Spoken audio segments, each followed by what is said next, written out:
YCP నాయకుల్ని ఉరికిచ్చి కొట్టినటువంటి ఆంధ్ర రాష్ట్ర అమరావతి రాజధాని ప్రాంత రైతులు ఉరికిచ్చి కొట్టినటువంటి పరిస్థితి. సో ఇక్కడ రాళ్ల దాడి కూడా జరిగిందట. ఒక పోలీస్ అధికారికి కూడా ఇంచుమించు ప్రాణాపాయ స్థితిలో ఉన్నారన్నట్లుగా తెలుస్తూ ఉంది.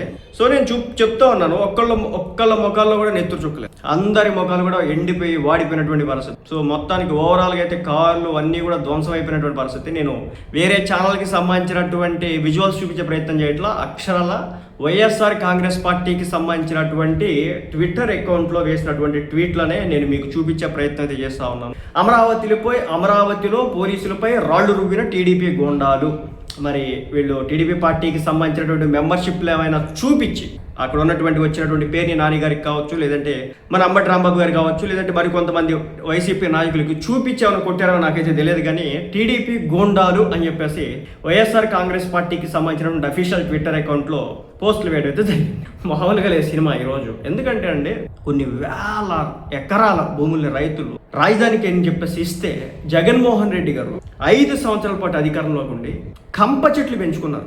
కంప చెట్లు, వాటిని తీయడానికి కొన్ని కోట్లు ఖర్చు. కంప చెట్లు పెంచితే అదే ఇంగ్లీష్ తుమ్మ అంటారు అన్నమాట. ఆ తుమ్మ చెట్లు అవి ఒక జిడ్డు చెట్లు, వాటికి ముళ్ళ కంప ఉంటుంది అన్నమాట. సో అలాంటి చెట్లు పెంచారు. దాన్ని ఒక అడవిలో తయారు చేసి, ఒక మృగాలు తిరిగేటటువంటి ప్రాంతంగా తయారు చేసి ఎందుకు ఊరుకుంటారు? ఆనాడు అమరావతి రాజధాని రైతులు అమరావతి నుంచి అరసవెల్లి వరకు, అమరావతి నుంచి తిరుపతి వరకు కాలనడకన పాదయాత్రలు చేసిన వాళ్ళ మీద ఎన్ని దాడులు, ఎన్ని కేసులు పెట్టినారు, ఎంత హింస ఇచ్చినారు, వాళ్ళని ఎన్ని ఇబ్బందులు పెట్టినారు. వాళ్ళు ఊరుకుంటారా? టైం రాదా వాళ్ళకి?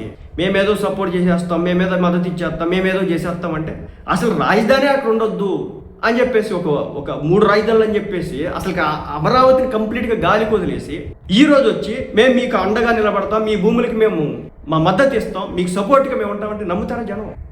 చూడండి, వైసీపీ పార్టీకి సంబంధించిన అఫీషియల్ ట్విట్టర్ అకౌంట్లో వేసిన ట్వీట్ నేను చదువుతాను, మీరే అర్థం చేసుకోండి. రాజధాని ప్రాంత రైతుల కోరిక మేరకు ఉండవల్లి గ్రామానికి వెళ్ళిన వైఎస్ఆర్సీపీ నాయకులు సిఆర్డీఆర్ రైతు పరిరక్షణ కమిటీపై టీడీపీ గుండాలు దాడి. మళ్ళీ చెప్తున్నా, టీడీపీ గుండాల దాడి అంటున్నారు కదా. అక్కడ టీడీపీ పార్టీకి సంబంధించినటువంటి ఏదైతే మెంబర్షిప్ కార్డులు అవి ఏమన్నా చూసినారా, లేదంటే వీళ్ళు టీడీపీ పార్టీలో పనిచేస్తారని చెప్పేసి ఏమైనా ఎవిడెన్స్ ఉందో నాకైతే తెలియదు. కానీ బట్ అఫీషియల్గా అయితే అదైతే వేసినారనమాట. వాహనాలపై రాళ్లు కోడిగుడ్లతో గోండాల్లా తెగబడ్డ టీడీపీ దాడిలో వాహనాల ధ్వంసం, పోలీసులపైన దాడులు, పోలీసులకు గాయాలు. బలవంతపు భూసేకరణకు వ్యతిరేకంగా కొన్ని రోజులు ఉద్యమిస్తున్న పెనుమాక రైతులు. టీడీపీ కార్యకర్తల్ని అదుపులో చేసేందుకు ప్రయత్నించిన పోలీసులు, కానీ పోలీసులపై తిరుగుబడి రాళ్లు రువ్విన టీడీపీ గూండాలు. దాంతో తీవ్ర గాయాలై అపస్మారక స్థితిలోకి వెళ్ళిపోయిన ఒక పోలీసు. మన పోలీస్ కానిస్టేబుల్ షర్టు పట్టుకున్నప్పుడే టీడీపీ కార్యకర్తని తగిన విధంగా శిక్షించి ఉంటే ఈరోజు పరిస్థితి ఇలా వచ్చేదా? ఇదే అమరావతి రైతుల మీద రాజమండ్రి ప్రాంతంలో మార్గాని భరత్ గారు ఉన్నటువంటి నియోజకవర్గంలో వెళ్ళినప్పుడు వాళ్ళ మీద వేసినటువంటి పెట్రోల్ ప్యాకెట్లను మనం మర్చిపోదామా? రాళ్లు రువ్విన విధానాన్ని మనం మర్చిపోదామా? వాళ్ళ మీద కేసులు పెట్టి స్టేషన్లో పెట్టినటువంటి విధానాన్ని మనం మర్చిపోదామా? వాళ్ళ మీద కేసులు కట్టి స్టేషన్లో ఇబ్బంది పెట్టినటువంటి విషయాన్ని మనం ఈరోజు వచ్చేసి తెగ ప్రేమ చూపిస్తా ఉన్నారు అమరావతి రాజధాని ప్రాంత రైతులు అని చెప్పి. ఇంకా ఉండవల్లి గ్రామంలో వైఎస్ఆర్సీపీ నాయకులు సిఆర్డీఆర్ రైతు పరిరక్షణ కమిటీ సభ్యులపై కర్రలతో టీడీపీ కొండాలు దాడి అని చెప్పేసి ఎవరో కారుకు సంబంధించినటువంటి పెద్ద బొక్క రాయేసి కొట్టినట్టున్నారు. సో దానికి సంబంధించి కూడా పోస్ట్ చేయడం అయితే జరిగింది. అయితే రాజధాని ప్రాంత రైతులు వైఎస్ఆర్సీపీ రైతు పరిరక్షణ కమిటీ నేతలపై దాడికి తెగబడిన టీడీపీ గుండాలు రాజధాని భూములు ఇవ్వని రైతుల ఆహ్వానం మేరకు గుంటూరు జిల్లా పెనుమాకి వెళ్ళినటువంటి వైఎస్ఆర్సీపీ రైతు పరిరక్షణ కమిటీ నేతలు, దాంతో ఓర్వలేకపోయినటువంటి టీడీపీ గూండాల రాళ్లు కర్రలతో దాడి, దాంతో రైతులు, కమిటీ నేతలతో పాటు పోలీసులు సైతం గాయాలు. అమరావతిలో మీ దోపిడీ అడ్డు తగులుతున్నారని ఇలా దాడులు చేయిస్తున్నావా? ఇన్సైడర్ ట్రేడింగ్ జరిగిందని, అదని ఇదని అమరావతిని వెనక్కి నెట్టేసి రాజకీయం చేసినారు జగన్మోహన్ రెడ్డి గారు గత 5 సంవత్సరాల పాటు. ఈ రోజు బయటకు వచ్చి అక్కడ ఉన్నటువంటి భూములకు మాది హామీ, అది ఇది ఏంది ఊకదంపుడు ఉపన్యాసాలు? ప్రజలు నమ్ముతారా? ప్రజలు అసలు యాక్సెప్ట్ చేస్తారు మిమ్మల్ని? నాకు అనుమానం. ఒక రాజధాని కడతా ఉంటే మావిగన్ కొత్త ఈక్వేషన్ తీసుకొచ్చి దానికి 30 పాటలు పెట్టినారు. నాకు అర్థం కాలేదు. మావిగన్ను నువ్వు ఇప్పుడు ఎక్కడ భూములు తీసుకుంటావు, ఎవరు భూములు ఇస్తారు? ఆల్రెడీ ఒక ప్రాంతం మొత్తాన్ని కూడా చూస్ చేసుకుని ఆ ప్రాంతంలో భూములు తీసుకుంటేనే రైతులు ఒప్పుకోవట్లేదు. మనం దాన్ని ఒక రాజధానిగా డెవలప్ చేద్దాం, ఈ ప్రాంతంలో ఒక 9 క్లస్టర్లకు ఏర్పాటు చేద్దాం, ఒక మీడియా సిటీ అని పెడదాం, లేదంటే ఒక ఫార్మా సిటీ అని చెప్పేసి పెడదాం, ఒక ఎడ్యుకేషనల్ సిటీ అని చెప్పేసి పెడదాం అని చెప్పేసి మొత్తం ఒక దాదాపు 2000-3000 ఎకరాల్లో ఒక పెద్ద ఎయిర్పోర్ట్ కడదాము, ఒక పెద్ద విమానాశ్రయం కడదాము, అలాగే పెద్ద రైల్వే స్టేషన్ కడదామని చెప్పేసి, బస్ స్టేషన్ కడదామని చెప్పేసి భూములు తీసుకుంటా ఉంటే అంటున్నారు వీళ్ళు. రేపు మావిగన్ అని చెప్పేసి విజయవాడలో ఉన్నటువంటి ఆ 150 కిలోమీటర్ల స్ట్రిప్ ఏదైతే ఉందో అది విశాఖపట్నం దగ్గర నుంచి మచిలీపట్నం దగ్గర నుంచి విజయవాడ దగ్గర నుంచి ఆ గుంటూరుకి వెళ్ళేటటువంటి దాని పక్కన ఎవడిస్తారు అసలుకి? ఆల్రెడీ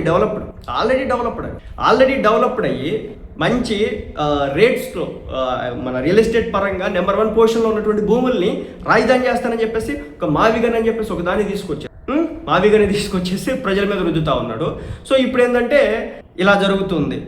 పరామర్శించడానికి వెళ్ళారంట రైతుల్ని. ఏపీలో పోలీసుల్ని బలి కోరుతున్న రెడ్ బుక్ రాజ్యాంగం ఇచ్చిన అలుసుతో గుంటూరు జిల్లా పెనమాకలో ఈరోజు పోలీసులపైకి నిర్భయంగా రాళ్లు రువిన టీడీపీ గూండాలు. 2 ఏళ్ల క్రితం నువ్వు విత్తిన విషబీజం ఇప్పుడు విష వృక్షమై పోలీసుల్ని కాటేస్తుంది నారా లోకేష్.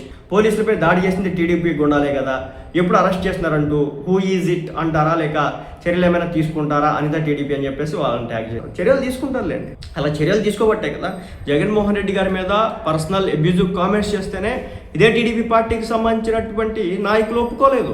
టీడీపీ పార్టీ నాయకులు ఒప్పుకోకుండా ఆయన మీద కేసులు పెట్టినారు, అతను అరెస్ట్ చేయించినారు, జైల్లో వచ్చినారు, ఇంకా మీడియా ముందుకు కూడా రానియట్లేదు. అతని చేత డిబేట్లో పార్టిసిపేట్ చేయడం కావచ్చు, మీడియా ఇంటర్వ్యూలు ఇవ్వడం కావచ్చు, చేయనీయకుండా చేసినారు. అలాగంటే ఒక క్రెడిబిలిటీ ఉంది కదా. ఒకవేళ తప్పు చేస్తే అరెస్ట్ చేస్తారు, దాంట్లో ఇబ్బంది పడాల్సిన. నెక్స్ట్ ఏంటి, ఇదిగోండి ఇంకో పోస్టర్ వేసి అమరావతిలో పోలీసులపై రాళ్లు రువ్విన టీడీపీ గోండాలు. ఎన్నిసార్లు వేస్తారు వేసిన ట్వీట్ వేసి టీడీపీ గోండాలు. నేను మళ్ళీ అడుగుతున్నా, టీడీపీ పార్టీకి సంబంధించినటువంటిది వాళ్ళ మెంబర్షిప్ ఐడి ఏమైనా చూసినారా? నాకు అర్థం కాలేదు. అక్కడ చాలా మంది కనిపిస్తున్నారు, ఒకళ్ళ మీద ఒకళ్ళు వేసుకుంటున్నారు, తోసుకుంటున్నారు. ఏమన్నా అది అమరావతిలో పోలీసులపై రాళ్లు రువ్విన టీడీపీ గోండాలు. రాజధాని ప్రాంత రైతుల అభ్యర్థన మేరకు పెనమాక వెళ్లిన వైఎస్ఆర్సీపీ సిఆర్డీఆర్ రైతు పరిరక్షణ కమిటీ సభ్యులు. మరి ఆ రైతులు ఎవరో, ఆ కథ ఏందో, ఆ లెక్క ఏందో నాకైతే తెలియదు. మరి ఏ రైతులు ఎప్పుడు జగన్మోహన్ రెడ్డి గారిని కలిసినారో ఏందో. అలాగే అమరావతి ప్రాంత రైతులు జగన్మోహన్ రెడ్డి గారిని కలుపుతారా? నాకు అది డౌట్. కలిసే అవకాశం అమరావతికి వ్యతిరేకంగా పెట్టి ఇదేదో ఒక ఎగ్జిక్యూటివ్ క్యాపిటలైజ్ అని చెప్పేసి ఒక డెవలప్మెంట్ లేకుండా జీరో చేసేసి ఒక రాయి వేయకుండా, ఒక పునాది వేయకుండా, ఒక బిల్డింగ్ కట్టకుండా ఈరోజు ఎందుకు జరుగుతుంది అక్కడ పనులు? ఎందుకు అన్ని వేల కోట్లు వస్తున్నాయి? ఎందుకు ఐకానిక్ టవర్స్ అవుతున్నాయి? ఎందుకు అక్కడ హ్యాపీనెస్ ప్రాజెక్టులు అవుతున్నాయి? ఎందుకు అక్కడ ఐకానిక్ బ్రిడ్జెస్ అవుతున్నాయి? ఎందుకు అక్కడ ఎమ్మెల్యే ఎంపీ క్వార్టర్స్ కావచ్చు, ఆల్ ఇండియా సర్వీసెస్కి సంబంధించిన బిల్డింగ్లు కావచ్చు, అదేవిధంగా జడ్జెస్ బంగ్లాలు కావచ్చు, హైకోర్టు కావచ్చు, ఎందుకు నిర్మాణాలు జరుగుతున్నాయి? మీ హయాంలో ఎందుకు జరగట్లేదని ఇప్పుడు అక్కడ జనం ప్రశ్నిస్తున్నారు. అదేమంటే టీడీపీ గోండాలు. రెడ్ బుక్ రాజ్యాంగం అండతో ఇష్టం వచ్చినట్లు రెచ్చిపోతున్న టీడీపీ గోండాలు. ఇంతే టీడీపీ గోండాలు ఏం చెప్తారు? ఇదే వైసీపీ హయాంలో ఎవరో ఒక ఆయన మాచర్లకు సంబంధించినటువంటి పెద్ద దూలం పట్టుకొని కారులో చూస్తే మరి ఆ రోజున ఏమైనారు? ఆ రోజు మరి ఏం పేరు పెడదాం మనం? అలాగేదో చైర్మన్ పదవి కూడా ఇచ్చినాడు జగన్మోహన్ రెడ్డి గారు అధికారంలో పోయి. ఇదన్నమాట సంగతి. మొత్తానికైతే టీడీపీ గుండాలంటే ఏదో వృద్ధి ప్రయత్నం చేస్తున్నారు. రాజధాని ప్రాంతంలోకి వెళితే ప్రజలు మిమ్మల్ని యాక్సెప్ట్ చేయరు అనేది ఈ రోజుతో మీరు అర్థం చేసుకోండి. అందుకే ప్రజలు వెళ్ళనివ్వరు కాబట్టి ఒక మావిగన్ అని చెప్పేసి తీసుకొచ్చేసి దాని మీద రాజకీయం చేస్తూ ఉన్నారు. సో ఓవరాల్గా అయితే ఇదన్నమాట.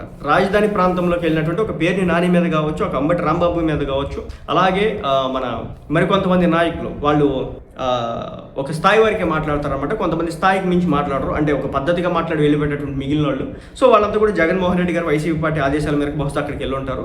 అక్కడ పేరుని నాని గారి మీద కావచ్చు, మన అంబటి రాంబాబు గారి మీద కావచ్చు, గుడ్లతో రాళ్లతో ఇసురు కొట్టినటువంటి పరిస్థితి. మొత్తం కూడా వాళ్ళకి వచ్చినటువంటి కార్లన్నీ కూడా ధ్వంసం చేసినటువంటి పరిస్థితి. సో లిటరల్గా చెప్పాలంటే అమరావతిలోకి ఎంట్రీ ఇచ్చినటువంటి వైసీపీ నాయకులు తరిమి కొట్టినటువంటి రాజధాని రైతులు అని చెప్పేసి ఇప్పుడు అక్కడంతా కూడా మాట్లాడుకోవడం అయితే జరుగుతుంది.